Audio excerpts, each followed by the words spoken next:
कहते हैं, यदि दामाद बेटी के घर रहने लगे तो उसकी प्रतिष्ठा घर के कुत्ते से भी कम आंकी जाती है। रवि की कथा भी कुछ ऐसी ही थी। रवि ने यह सोचकर ससुराल में निवास किया था कि वह अपनी पत्नी और उसके परिवार का सहारा बनेगा, परंतु उसे क्या ज्ञात था कि वहां उसे दामाद नहीं बल्कि निशुल्क सेवक समझा जाएगा। ससुर जगत सेठ और साले विक्रम के लिए 56 भोग सस्ते थे, किंतु रवि के हिस्से में आती थी केवल कटु वचन और जूठन। अरे ओ मुफ्तखोर, खड़ा खड़ा मेरा मुंह क्या देख रहा है, जा मेरे पैर दबा, आज अत्यंत पीड़ा हो रही है। ससुर के ऐसे ताने रवि के हृदय को भेद देते थे। वह सब कुछ मौन रहकर सहता रहा, केवल अपनी पत्नी के सम्मान और सुख की रक्षा के लिए। किंतु एक रात उसके गांव से आया एक दूरभाष संदेश उसकी समूची दुनिया को झकझोर गया। बेटा रवि, तेरी मां की तबीयत अत्यंत गंभीर है। चिकित्सक ने तत्काल शल्य क्रिया करने को कहा है। 1 लाख रुपए लगेंगे, अन्यथा वो नहीं बचेगी। 1 लाख रुपए। रवि के पास तो एक भी पैसा नहीं था। वह भागकर अपने ससुर जगत सेठ के चरणों में गिर पड़ा। पिताजी, मेरी मां मर जाएगी, कृपया मुझे 1 लाख रुपए उधार दे दीजिए, मैं जीवन भर आपकी सेवा करूंगा। जगत सेठ ने उसे पैर से ठोकर मार दी। दूर हट भिखारी कहीं का, जब देखो पैसे मांगने चला आता है, क्या मेरे यहां नोटों का वृक्ष लगा है? तभी विक्रम ने ससुर के कान में कुछ फुसफुसाया। जगत सेठ के चेहरे पर एक कुटिल मुस्कान फैल गई।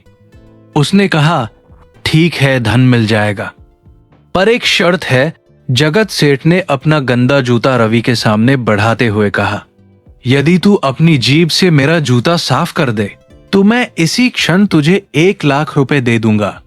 रवि स्तब्ध रह गया। क्या किसी मनुष्य की विवशता का इतना घृणित उपहास भी किया जा सकता है? परंतु उसकी आंखों के सामने अपनी मृत्युशैया पर पड़ी मां का चेहरा तैर रहा था। एक पुत्र का स्नेह एक दामाद के स्वाभिमान पर भारी पड़ गया। रवि झुका और उसने अपनी मान मर्यादा का बलिदान कर दिया। किंतु पत्थर हृदय कभी नहीं पिघलते। जूता साफ करवाने के पश्चात जगत सेठ ने धन देने के स्थान पर रवि के मुख पर लात मार दी। हा हा हा, कैसा लगा ये उपहास? निकल जा मेरे घर से भिखारी। रवि रिक्त हाथ रक्त मिश्रित अश्रु बहाता हुआ गांव की ओर दौड़ा। पर समय अत्यंत निर्दयी होता है। वो किसी की प्रतीक्षा नहीं करता। जब तक रवि पहुंचा, उसकी मां उसे सदा के लिए छोड़ चुकी थी। 1 लाख रुपए के अभाव में एक मां का जीवन छीन लिया था। उस रात्रि शमशान में रवि की करुण पुकार से मानो आकाश भी कांप उठा। उसने अपनी मां की दहकती चिता के सम्मुख प्रतिज्ञा की, जगत सेठ, तुमने मेरी मां को मारा है, तुमने मेरे स्वाभिमान को रौंदा है। आज मैं ये गांव छोड़ रहा हूं, पर स्मरण रखना, जिस दिन लौटूंगा तुम्हारा समूचा साम्राज्य खरीद लूंगा। समय के चक्र को घूमने में विलंब अवश्य होता है, परंतु वह घूमता अवश्य है। रवि ने नगर जाकर अपनी रात्रियों की निद्रा और दिनों का चैन त्याग दिया। उसने श्रमिक के रूप में आरंभ किया। तत्पश्चात ठेकेदारी का कार्य सीखा। उसकी निष्ठा और परिश्रम ने फल देना प्रारंभ कर दिया। जिस रवि के पास कभी अपनी मां के उपचार के लिए धन नहीं था, वही अब नगरों में विशाल इमारतें खड़ी करने लगा था। 5 वर्ष, केवल 5 वर्षों में रवि कुमार बन गया, नगर का सबसे बड़ा निर्माण करता। उसके पास अब धन था, यश था, प्रतीक्षा थी तो केवल उस प्रतिज्ञा को पूर्ण करने की। उधर जगत सेठ के घर में कर्म अपना खेल रच रहा था। पुत्र विक्रम दुष्संगति में पड़ गया। मद्यपान और जुए की लत ने सेठ की वर्षों की कमाई को दीमक की भांति चाट डाला।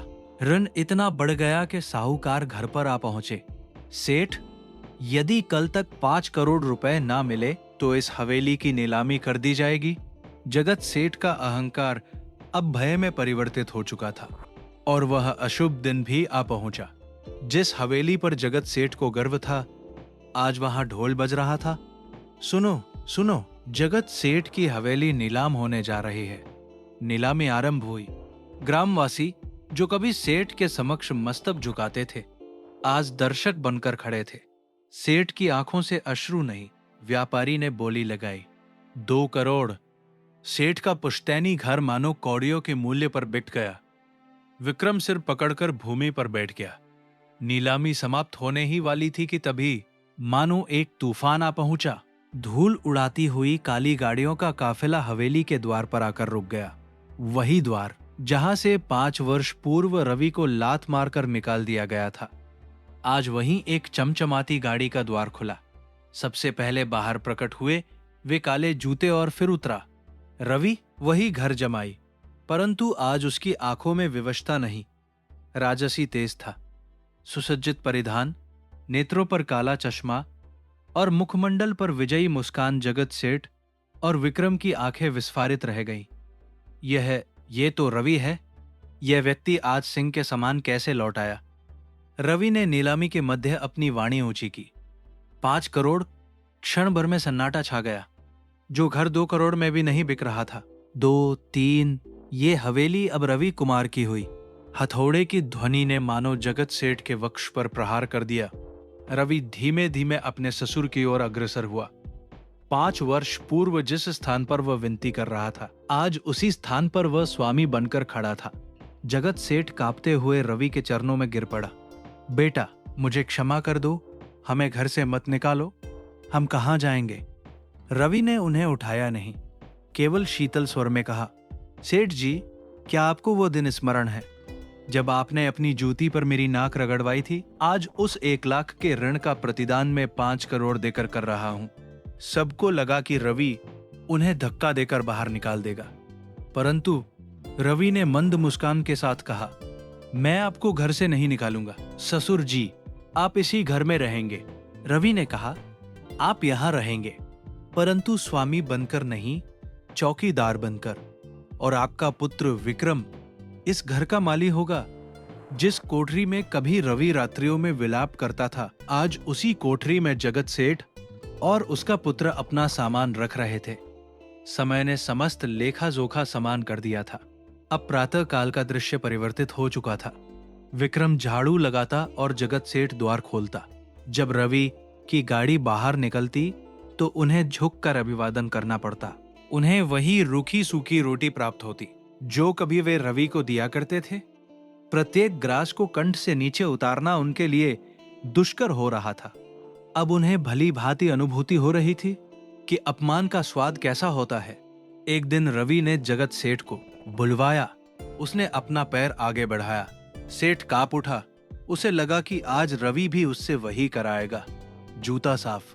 सेठ की आंखों में वह पुराना दृश्य पुनः घूम गया। वह धीरे धीरे झुकने लगा, अपनी मान मर्यादा का अंतिम अंश भी त्याग देने के लिए। किंतु तभी रवि ने अपना पैर पीछे खींच लिया। उसने सेठ के कंधों को थामकर उन्हें खड़ा कर दिया। रुक जाइए सेठ जी, रवि ने शांत किंतु दृढ़ स्वर में कहा। मैं वह नहीं करूंगा जो आपने किया था।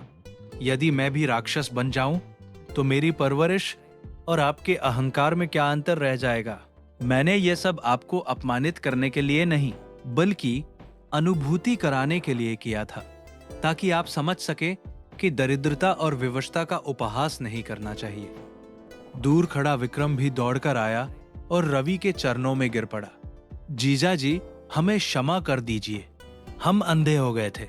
आपने हमें सड़क पर भी नहीं फेंका और हम आपके साथ पशुओं जैसा व्यवहार करते रहे। रवि ने दोनों को क्षमा कर दिया। उसने सिद्ध कर दिया कि वो केवल संपत्ति में ही नहीं, हृदय की उदारता में भी उनसे कहीं अधिक समृद्ध है। रवि ने कहा, यह घर आपका था, आपका ही रहेगा। अब इसमें अहंकार नहीं, स्नेह निवास करेगा। उस दिन उस घर से वैर भाव सदा के लिए विदा हो गया। मित्रों, यह कथा हमें शिक्षा देती है कि जब समय का चक्र घूमता है तो वह मस्तक के मुकुट को चरणों की धूल और चरणों की धूल को मुकुट बना देता है। कभी किसी की विवशता पर उपहास मत करना, क्योंकि समय को साक्ष्य प्रस्तुत करने हेतु किसी साक्षी की आवश्यकता नहीं होती। यदि रवि का प्रतिशोध और उसका उदात्त हृदय आपको प्रिय लगा हो तो इस वीडियो को लाइक करें तथा चैनल को सब्सक्राइब अवश्य करें। जय हिंद।